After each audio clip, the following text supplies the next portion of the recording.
Welcome to the Healing Courageously podcast, where we engage in open, honest, and healthy conversation about everything from addiction, abuse, and recovery to marriage, family, and spirituality. We hope you find this podcast helpful. Our goal is that you will find a new way of living as you look closer at yourself in these areas of your life, which will lead to a happier and healthier you. Now here's your host, Randy Boyd.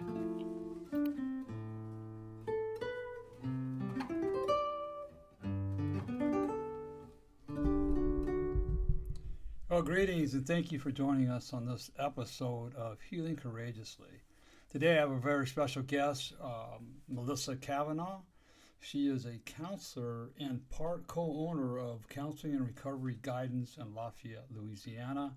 She's also the author of a very good book, very short read, very powerful read, called Please Write Back.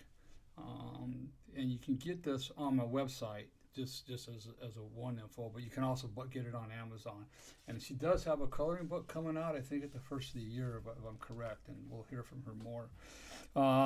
Since earning her master's degree in counselor education through the CACREP Accredited program at the University of Louisiana at Lafayette, Melissa Cavanaugh has been applying her community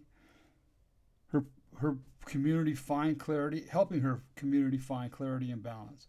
Melissa is focused on helping the youth through a mix of direct and non-direct play therapy, as well as adults through facilitating meaningful therapeutic relationships. Her eclectic approach enables her to adapt to each of her clients and unique needs and situations. In Melissa's practice, she offers substantial guidance while also enforcing the fact that you are your expert. You are the expert of yourself. Melissa combines her passion for her work and empathetic nature to bring those she works with unconditional positive regard. And Melissa chooses to base her therapy on one's strengths, focusing on positive characteristics and behaviors to lay the groundwork for coping with potential maladaptive behaviors. She strives to create a safe space where it is easy to explore your past, present, and future, digging deep to unlock a part of themselves and they have not met and find understandings from within. Melissa Cavanaugh is certified in telehealth and is pursuing a registered play therapy certification. She is well versed in a plethora of concentrations, including depression, anxiety, family conflict, substance abuse, and more. She's well equipped to take on children as young as 3 years old, setting them up for a healthy and stable childhood, though Melissa works with individuals of any age as she is able to deep dive into a plethora of issues.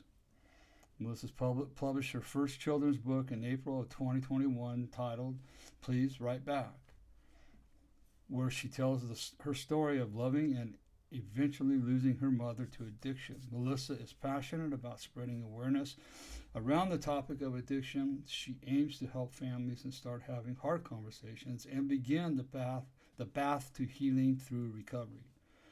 Melissa says the first call is the hardest part. Do not be fearful of asking questions and finding the right fit. Very important.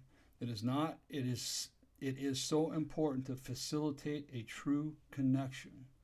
If I am not the right person to help you along your journey, I will find you someone that is. And that is a very impressive bio. And she says a lot of very important points in there when it comes to finding therapy and how we work with people. And I'm going to bring her in right now. Right, and add me to the left, and there we are. And you're kind of out of focus, Melissa. Yeah, I don't know why I'm so out of focus right now. That's weird. It was fine a minute ago. Well, I know. It is what it is, and we're here. And maybe it'll adjust. Yeah, maybe. Well, it's okay. So, when I was reading your bio, I read it a couple times. A lot of this stuff, like you are the expert of yourself. I mean, I think more therapists need to understand that concept. Because I hear from a lot of people about some of the therapists they've seen, and they don't allow the person to be their own expert. I mean, sometimes we have to interject, absolutely, but I think that's so important to understand and let our clients understand the same thing. The positive, unconditional positive regard. Yeah. Go ahead. Go ahead. Yeah, what I was saying, I think I'm a little bit delayed on my screen. I'm Okay. not quite sure, but I'll just kind of go with it. What I was going to say is I think that that's one of the most important things that we can do as therapists is being able to meet our clients where they are Yeah. and allow them the opportunity to be the expert of themselves and to let us know what they need. And sometimes, Randy, that looks like me humbling myself and saying, I'm just not the right person. But here, I do know someone in the community that is going to be the right person for you and going to meet you in that space. Because ultimately, that's one of our jobs as therapists. Is to find the best fit for the client or for the child or for the adult or for the family based on their expertise and what they specialize in per se. Absolutely. There's a saying in the big book that says you cannot transmit something you do not have. And I think that holds true also for a lot of therapists. Is a lot of therapists they want to be able to help everybody, and the reality is that a lot of therapists can't help everybody. Um, and so that's the one thing that I really practice a lot, and I'm glad you do the same thing. I'll be the first person to send somebody to somebody else. I think it's so important that we don't try to overstep our boundaries as therapists and counselors. It's just not fair to the client. Right, absolutely. And I think because that's kind of what I'll tell people too. Like, for instance, one of the things I don't specialize in is eating disorders. Mm-hmm. I refer out to, there's a couple of specialists in the area in Lafayette that do phenomenal work with individuals that struggle with eating disorders. And so once I catch on that there's something bigger there, and that it's really meeting the criteria for an eating disorder, I'm going to say, hey, this isn't my specialty. And as a service to you, and as me doing my job ethically, I'm going to send you out. Now, if it's a family that is trying to navigate recovery and they've got little bitties struggling with understanding where their parents are while they're away at rehab, or why mom or dad comes in and out of the house, and why do they act funny in these moments, that is something that I do specialize in and something that I'm passionate about, not only in my professional life but because I've been touched by it personally. And so, I'm one of the, kind of like what you were saying, I'm one of the first ones to really say what I can do and what I can't do, and what I don't trust that I have the skill set to do. And I think that if we can all, as a mental health and helper community, do more of that, I really think that it would serve our communities better. So I'm in complete agreement with you on that one. Absolutely. I mean, I'm glad to hear that there's other people out there that feel that way.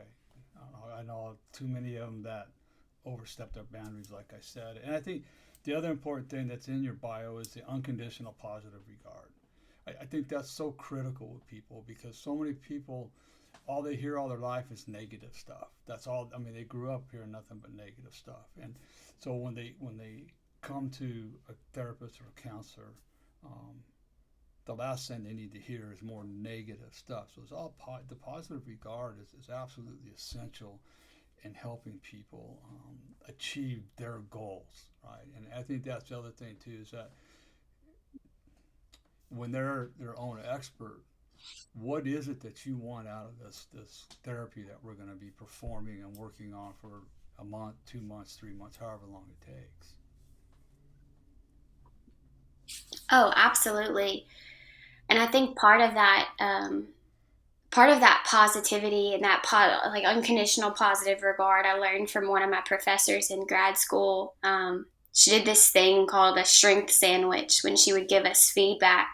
And so it was never negative feedback, but it was always constructive feedback, Mm-hmm. right? But she'd start with a strength, give us constructive feedback, and she'd end with a Yeah. strength, because what they were trying to do in our program was to empower us to continue to be better and better clinicians and hear our clients where they're at. So our professors, did a phenomenal job of teaching us people are more likely to hear you when you pull out their strengths first. Yep. And when you remind them that even if there's something that they can work on, you frame it in a way of like, here's an opportunity to grow instead of you're doing this wrong and do better, right? Like people are naturally going to be defensive of that and put their walls up. And then when their walls are up, it's almost like they have earmuffs on. They're not listening and they're not hearing and they're not really getting the message that you're trying to get off. So that's kind of something that I take into my practice, whether it be an adult or an adolescent or even a little bitty, really pulling on the things that, I noticed that you really worked hard on that paper, and I saw you concentrating on which color you were going to choose and drawing in the lines, and I start picking up on these strengths that I see that they're doing, and just by verbalizing that, you can see their little faces light up, and you can see them literally feel empowered, and that's one of the most special things that we get to do, is lift people up, and then, like, what can they do whenever they go out in the world once they feel that sense of empowerment? Yeah, exactly. And believe it or not, I learned that practice from a contractor that I was doing work for. He'd call me up, and most contractors, because I was a contractor, and then so when a subcontractor or a contractor would call me up, it was something that was wrong. It was never, "Hi, how you doing?" It was just right in at the jugular vein. But the starting construction superintendents, they all, "Hey, Randy, how you doing?" Fine. We have a great conversation. Then he'd say, "Hey, I got a little issue over here I want to discuss with you. Can you come by the job?" Right? And then he would end with a positive note again. And I would jump through hoops for those guys, right? And so it's all the people that we mentor and counsel, and we instill that same practice in them. It's so important to say, "Hey, this is what you're doing, such a wonderful job over here. I really appreciate that." And then kind of give them constructive criticism, and then back on the pie. It's so important. So important. Oh yeah, absolutely. Absolutely. I couldn't agree more. So I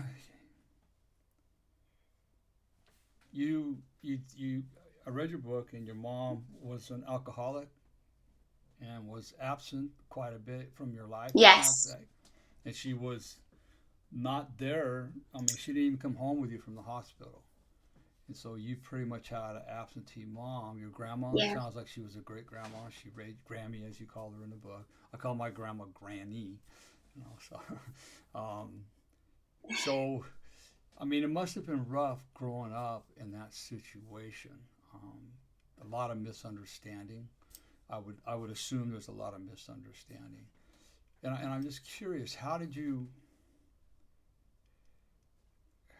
manage to stay focused on positive stuff, or did you, as you were growing up, through your youth and your high school and so on and so forth? That's a really good question, Randy. And I've gotten that over the years, whether it be, for the family I used to nanny for, or teachers and things like that. I've always been a fairly positive child. And now as an adult, I tend to encompass that most of the time. But obviously, like anybody, there's going to be moments where I'm not, I have those moments where I kind of fall apart, or I get angry and I would lash out like any teenager would. But you're right. And I'll kind of start from the beginning a little bit. My grandmother and my grandfather took me home from the hospital after I was born, because my mom had to go into rehab immediately.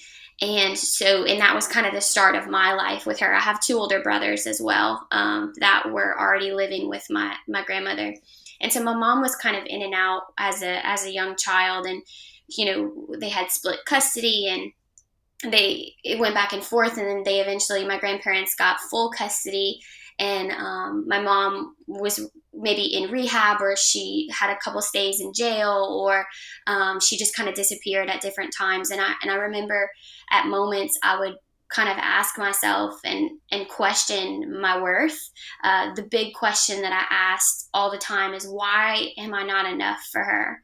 And why are my brothers not enough for her?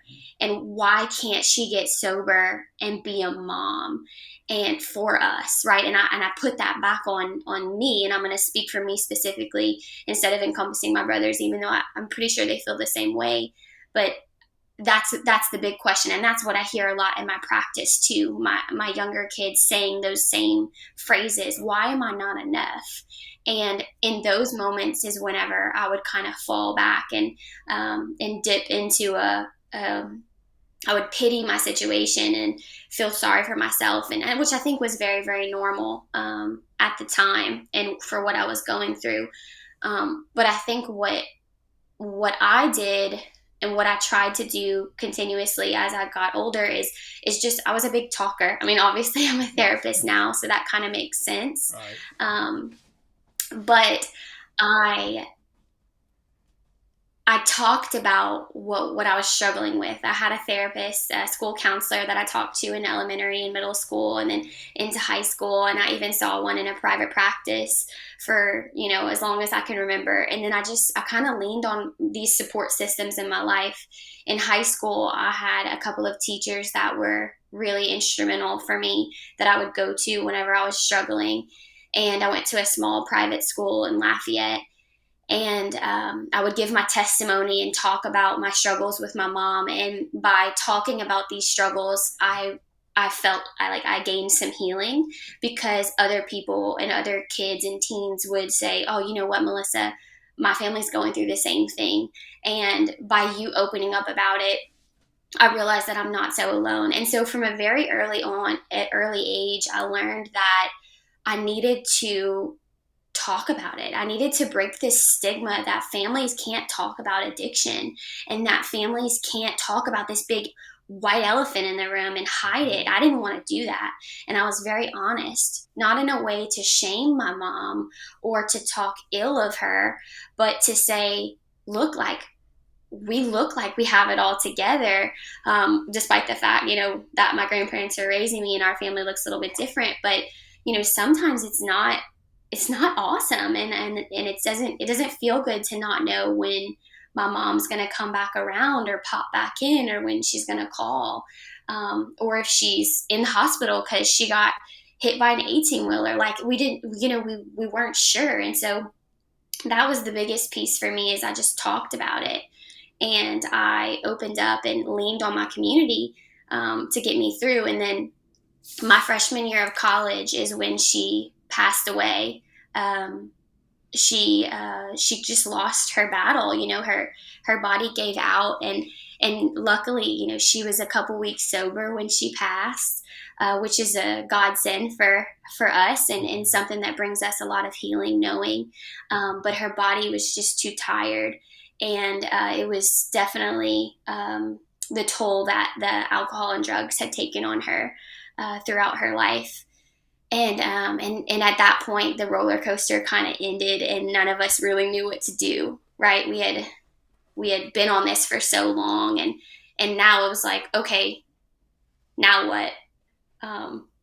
Now, like, we have answers, kind of, and so we have some closure. And from there, I just continued my journey with therapy, and then came grief of, like, what could I have done differently, and how could I have been a better daughter? How could I have been a better sister? What could I have done differently to save her life? And so that's been a journey that I've gone through over the past 10 years. Coming up on next year, it'll be 10 years that she's passed. And, I just try to remind myself that I did everything I can. And even now in the work that I do, I'm continuing to spread her message almost a decade later, or our message rather, a decade later, to say that you're not alone, and there's healing that can come even if tragedy strikes. Doesn't mean that we can't move forward. That's all so important, because so many people will fall into that victim mentality and they can't get it. And I was one of those for 38 years. I fell into the victim mentality, but I didn't have anybody like you. you had that community, it sounded like, that you could go to and get help, which is very critical for any child. It doesn't have to be mom and dad, but whoever we go to, it's not going to replace mom or dad. But if we can find somebody that we can talk to and help us through these times and help us try to understand to the best of our ability what's happened and why it's happening, I know that I probably would have had a much easier life. I can't complain about my life the way it turned out, but yeah, it's just important that we're allowed to talk about the elephant in the room that so many parents and so many adults don't want to talk about, you know? Because if we don't, it's just, like with the sexual abuse of men, it's just swept underneath the rug. Oh, they're men, they'll get over it. It doesn't bother them that much. Yeah, it really does, and it catches up to you in your life. So, and like you say, it's to give people hope that you can be okay through all this. Yeah, it hurts, and there's a lot of pain, and I think that's a message that I know that you're sounds like you're giving, and Eddie was very, very much saying the same thing, that she has a message of hope and healing. Randy, she's doing the same thing. You are a different audience, but the same thing. You know, it doesn't matter what audience. So, yeah, that's admirable. I want to ask you a question, and you don't have to answer it, okay? But I'm just curious because I haven't heard you talk about a father. And I know your grandma and grandpa raised you, and they've done a great job from what I can tell. Wonderful job. But where was your father, or was he an absentee father all your life? Just, you don't have to answer if you don't feel comfortable. I don't know if anybody's talked to you about that, but it's up to you. No, I don't feel uncomfortable talking about that. It does end up coming up. My kids end up asking me, "Well, where's your mom? Where's your dad?" And so I am very honest in general about it. So my father died before I was born. I was born in June of '94, and he passed away in February of '94. He was diagnosed with cancer, Oh, and so he wasn't around. Not by choice, but uh, tragedy struck before. So I never got a chance to meet him. My brothers did. They're a couple years older than me, so they have some minimal memories of him. But he kind of helped my mom stay on track a little bit more when he was alive. And I think that was part of why she really went off the deep end whenever I was born, or right before I was born.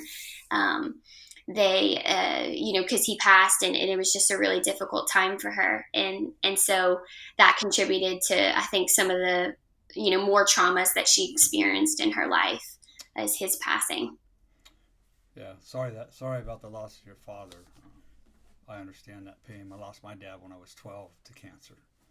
So it's I Wow. grew up. Yeah, so that was another thing I had to work through, and it's funny because even today, he died in 1969, and even today there's times when I really, really miss him and wish I could talk to him because I didn't have anybody to talk to growing up. But um, yeah, cancer's Yeah, not. I think. Go ahead. Yeah, I think it would have been. I try not to think too much about the what ifs, but Yeah, sometimes it creeps in. But I definitely do question sometimes, what would have life been like if he would have been around and been healthy. How that would have contributed to my mom's mental health and, just our family dynamic. I think it would have changed things drastically. hmm yeah, absolutely. And I, another thing I like to tell people too, and I'll say it to you, if I can, is that this I heard this myself. That's why I like to repeat it. It's just that you've done everything absolutely perfect in your life. Everything. You haven't made one mistake. Because one mistake different, you might not be here. We could have made one different mistake and not been here. So when a therapist Yeah. looked at me and said that, it's like, wow, I never thought about it that way. And I firmly believe that all those adverse conditions that we grew up with made us the people we are today. They gave us strength that some people don't understand. How come with everything you've been through, you can talk so openly about this and the strength that you resonate around? Well, it's because we learned. It's those those adversities made us stronger in the long. It doesn't seem like it when we're going through it, but Right. in the long run, it does. You know. Are you familiar with Gabor Mate? No, I'm not. I'd love to hear about it. Gabor Mate is I love his work. He said this to a bunch of clinicians one time. He says, "Why are we identifying as alcoholics a negative term that we're identifying with?" And he goes, "We're people that have struggled with alcohol, or people that have struggled with drugs or pornography or whatever." He was an MD, and he dealt with people with chronic diseases, heart disease, Crohn's disease, diabetes, liver disease, all those. And he got to the point in his practice, he goes, "I want to talk to these people and see about their life," right? And what he had discovered is that every one of his patients, okay, had unresolved childhood trauma. And that the physical was being manifest because it was unresolved. And I've always, he says some stuff that's real powerful. One of the things that he says, addiction always originates in pain. Unresolved trauma, whether childhood or other. It always, that's where it starts. And the question is not why the addiction, but why the pain. Right? So Right. it's not what happened. He says the trauma is not what happened to us. The trauma is what happens to us on the inside of us. And I think that's what a lot of people, when I read that, it's like, wow, that makes a lot of sense. So I'm of the belief that addiction is only a symptom. And addiction of anything, codependency, drugs, alcohol, even overeating, pornography, those are just the symptoms. Yeah. But if we don't address the underlying issues, we don't get to the root causes, the person's not going to fully heal. Yeah. And is that something that you subscribe to as well, as best you can with your population that you work with? Oh, yeah, absolutely. I mean, I had this conversation just last night. I had a family session, and the child has a parent that's struggling with addiction and is um, in and out. And so we're talking about teaching this child how to cope with it, right? And we were talking about if she can't learn to cope and talk about the pain that she's feeling from her absent father, what can start to happen, right? And so what's already surfacing for her is avoidance, anger outbursts, beating herself up and talking down to herself and perpetuating negative self-worth and negative self-talk, right? So these maladaptive coping skills are forming because of the pain she's experiencing. So no, she's not struggling with alcohol at this point, but the fear is that if she doesn't start dealing and we're working through these traumas that she's experiencing from the perceived abandonment of a parent, then there's the chance that bigger struggles can happen and I say bigger, just because as you get older, bigger people, bigger problems, right?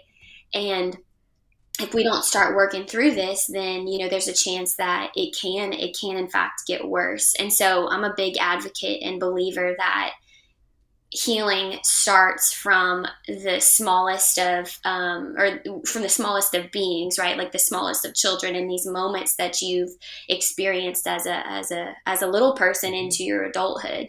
And that's what I tell parents too. I did this talk a couple months back, and talking about responding, therapists teaching their parents to respond to little moments that the child is having of of pain, right? So if a little 3-year-old falls on their knee and scrapes their knee, you're not going to be like, well, at least you don't have to pay taxes. You're not going to respond in some way that's like comparing it to an adult. You're going to respond in a very helpful way and treat and meet the child where they're at, of like, this is a perceived pain and a big problem in this moment, you know?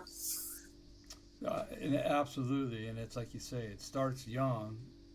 Bigger people, bigger problems. And my wife and I counsel a lot of couples, and they carry it into their relationships as adults. I mean, I know I did myself, but these couples that we counsel, every when it eventually gets down to it, it's something that happened in their childhood that they just haven't been able to work through, right? And it gets into the relationship. So yeah, it's important. I've always said that you're telling your client that you have to be able to meet her as a child, not as an adult.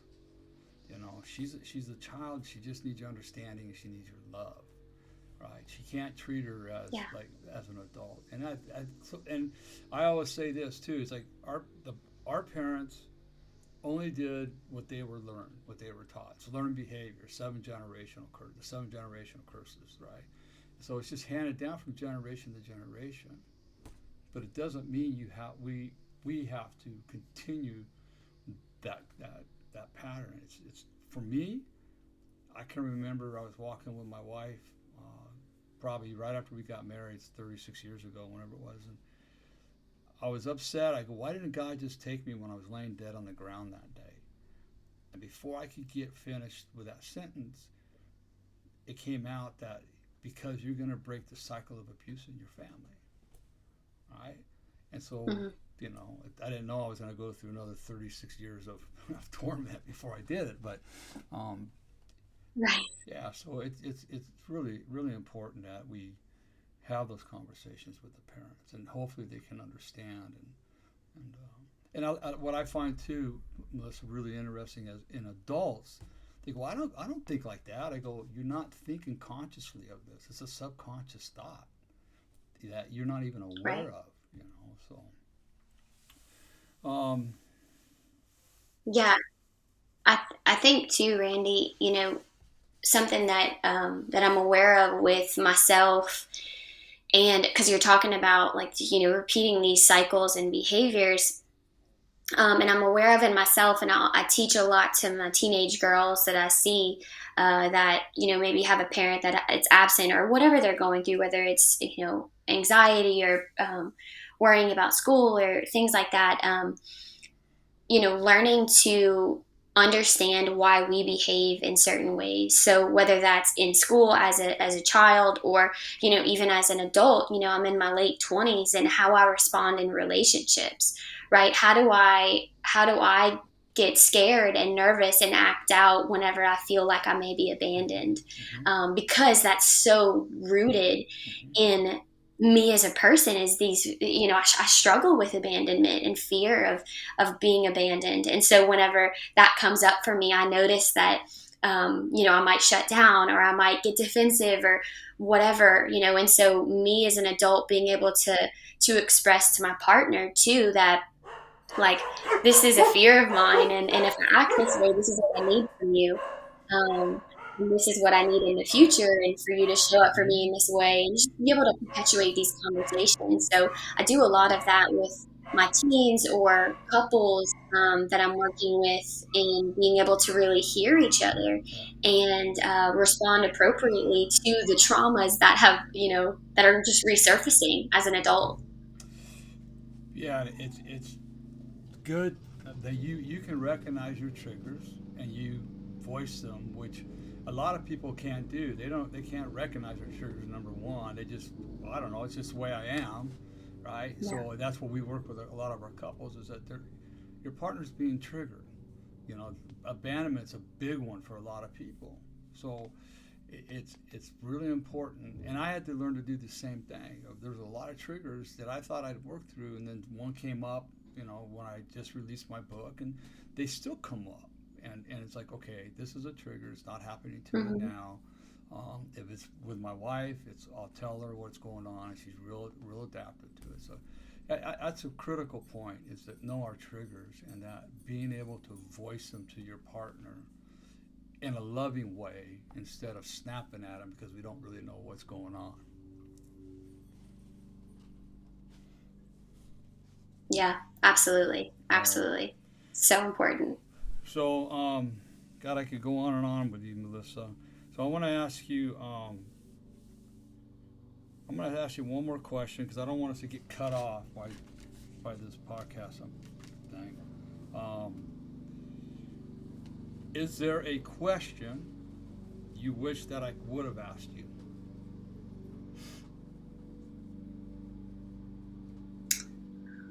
Oh, that's a tough one, Randy. I know. If not, that's okay. I mean, um, Even if it's not necessarily a question that I wish you would have asked, um, I guess just repeating the message that I try to give and I try to, share with my clients and just the people in my life is that, sometimes we're given a deck of cards that don't turn out how we want them to. And it's not ideal and it's painful and it's hard, but we can work to reshuffle them and we can work to put them out in the way that we need to in order to to to start healing and to make it be what we need it to be. And we can do that in a lot of different ways, whether it be turning to a mental health professional or talking to your teacher or helping a friend, whatever it may be that we need to do to start that healing process. We have a lot more control over our life than we realize. And so to pull yourself out of that space of feeling like it's never going to end and know that there is hope and there is a light at the end of the tunnel. I guess that's one of the biggest things that I would want to say and want to remind anyone listening, that they're not alone and that just to keep pushing because healing is on its way. That's really, really important. Really important. Because oftentimes we feel like there's no light at the end of the tunnel, and the reality is there is a lot of light at the end of the tunnel. Quickly, like 30 seconds if you can, your book. Just, what drove you to write it? I think I know but what drove you to write it? And, was it a healing journey for you? Stuff like that. Gosh, it was probably the most healing and important thing that I could have ever done is getting my story on paper, and even my family being able to read my perspective of my journey with my mom, their sister, their daughter, you know. It was like my own form of narrative therapy, and it was me saying this is what's happened, and at the end the last couple pages haven't happened in my life, and I can only hope that they do happen and that I'm able to continue to spread that message to my future children and future community. That's awesome. That's awesome. So important, and that is a really important book. And it's right here again. It's Melissa Cavanaugh. Please write back. Short and powerful. And I suggest that you all read it, especially if you have a parent that's struggling with addiction. It really, it's point on. That's all I can say. I can't. I mean, it's point on what we go through with parents of addiction. Melissa, I thank you for coming on. It was great. I wish I had more time. Maybe we can do one later on down the line. I know, like your book, writing. I love that. Yeah, writing is journaling is probably one of the best ways that I found. I got countless journals to heal and work through all these issues, and it ends up being a book somewhere along the line. If God, that's what God wants. So, yeah, we'll definitely we'll do something later down the line, and I mean, I'd love to have you back. I mean, it's great to have you. So, if you want Melissa's book, you can get it on Amazon. Oh, you got the coloring book coming out too, correct? Yeah, we actually just rolled it out last week. So I'm trying to decide if that's going to go on Amazon too, Okay. or if it'll just be like a local print. I'm not exactly sure yet, but I'll keep you updated. Okay, cool. All right, so you can get her book. Please write back on Amazon. Stay tuned for her color book that goes with that. Also, check out my websites, courageoushealers.org to see how we work with sexual abuse survivors and their families. And my life coaching page, changeyourlifestorynow.com. And all the books, all my books, and including Melissa's books, are on my webpage that you can just go there, click, and it'll take you right to the page that you can purchase them on. So, again, Melissa, thanks for being here with us. I'm going to ask you to hang just a minute while we close out the show, and then we'll say goodbye off air, okay? Thanks so much. You're welcome.